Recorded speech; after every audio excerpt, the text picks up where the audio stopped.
அனைவருக்கும் வணக்கம்.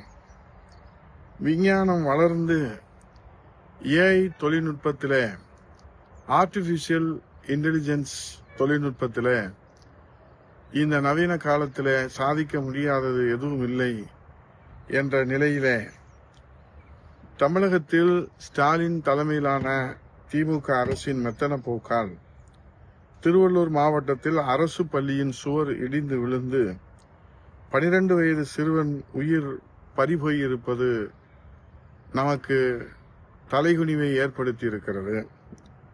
சிறுவனின் பெற்றோர் மகனின் எதிர்காலம் குறித்து எத்தனை கனவு கண்டிருப்பார்கள்.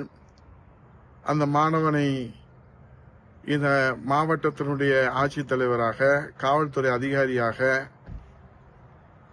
நீதிபதியாக, விஞ்ஞானியாக, இந்த விவசாயியாக, இப்படி பல்வேறு நிலைகளிலே மருத்துவராக, இன்ஜினியராக, வழக்கறிஞராக அவன் உருவாகி இந்த நாட்டிற்கும் நம் வீட்டிற்கும் சேவை செய்வான் என்று கனவு கண்டு கொண்டிருக்கிற பெற்றோர்களின் தலையில் இடி விழுந்ததைப் போல அந்த 12 வயது பிஞ்சு குழந்தையினுடைய உயிர் துடிதுடிக்க பறிபோயிருப்பது இந்த அரசினுடைய சாபக்கேடாகத்தான் இருக்கிறது.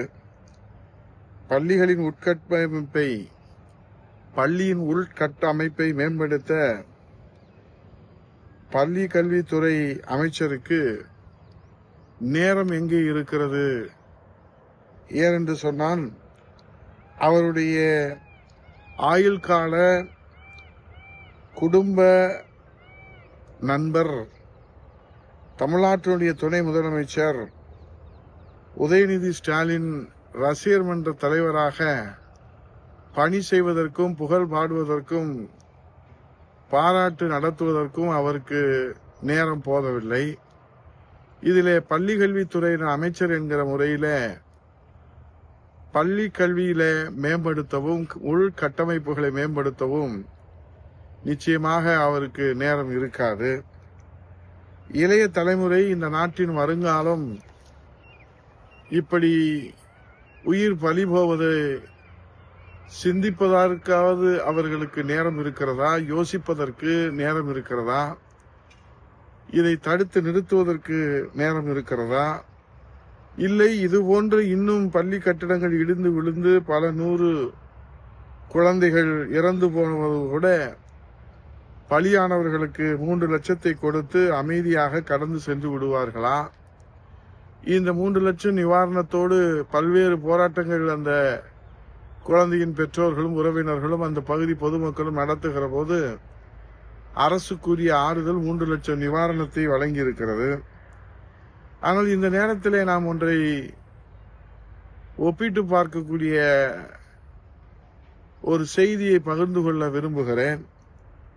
சமீபத்திலே மேற்கு வங்கத்திலே பிரபல கால்பந்து வீரர் மெஸ்லி பங்கேற்ற நிகழ்ச்சியில குளறுபடி ஏற்பட்டு மைதானத்தின் சொத்துக்கள் சேதப்படுத்தப்பட்டன. நிகழ்ச்சி சரியான முறையிலே ஒருங்கிணைக்கப்படாததாலே இந்த பிரச்சனைகள் ஏற்பட்டது. அதற்கு பொறுப்பேற்று, தார்மீக பொறுப்பேற்று அம்மாநிலத்தினுடைய விளையாட்டுத்துறை அமைச்சர் ஆரூப் பிஸ்வாஸ் தன் பதவியை ராஜினாமா செய்திருக்கிறார்கள். அதுபோன்ற ஒரு நிலையை தமிழ்நாட்டிலே ஸ்டாலின் திமுக அரசிலே எதிர்பார்க்கலாமா தமிழ்நாட்டு மக்கள் என்கிற கேள்வி மாண்புமிகு முதலமைச்சர் ஸ்டாலின் அவர்களுக்கு கேட்கிறதா? இல்லை, தன் குடும்ப ஆயுள் கால நண்பரை காப்பாற்றுவதற்காக இதை இப்படியே கடந்து போய் விடுவார்களா? இன்னும் எத்தனை உயிர் பலிகள் போக போகிறது?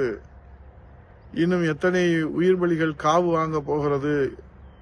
இந்த பொறுப்பற்ற தன்மையால், அக்கறையில்ல தன்மையால், இந்த அக்கறையின்மையினாலே பள்ளி கல்வித்துறையின் உள்கட்டமைப்பு அமைச்சர் அவர்கள் சம்பிரதாயத்திற்கு காரணமானவர்கள் மீது நடவடிக்கை எடுக்கப்படும் என்று சொல்லியிருக்கிறார்கள்.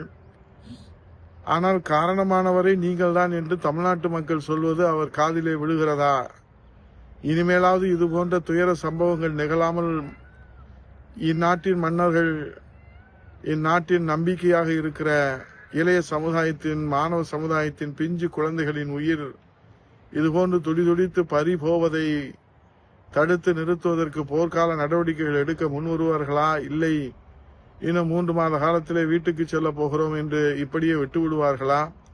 ஆனால் நிச்சயமாக இதற்கெல்லாம் தீர்வு காண்கிற நிலையிலே புரட்சி தமிழர் வருங்கால முதலமைச்சர், இந்த தாய் தமிழ்நாட்டுக்காக தன்னை அர்ப்பணித்து உழைத்துக் கொண்டிருக்கிற சாமானியர், 11 மருத்துவக் கல்லூரிகளை கொண்டு வந்தவர், இன்றைக்கு இந்த பள்ளி கல்வியினுடைய உள்கட்டமைப்பை பாதுகாக்கக்கூடிய ஒரே பாதுகாப்பு அரணாக தாய் தமிழ்நாட்டினுடைய ஒரே நம்பிக்கை புரட்சி தமிழர் எடப்பாடி அவருடைய தலைமையிலே மக்களாட்சிக்கு மகுடம் சூட்டுகிற போது இதற்கு தீர்வு கிடைக்கும் என்ற நம்பிக்கையோடு விடைபெறுகிறேன். நன்றி, வணக்கம்.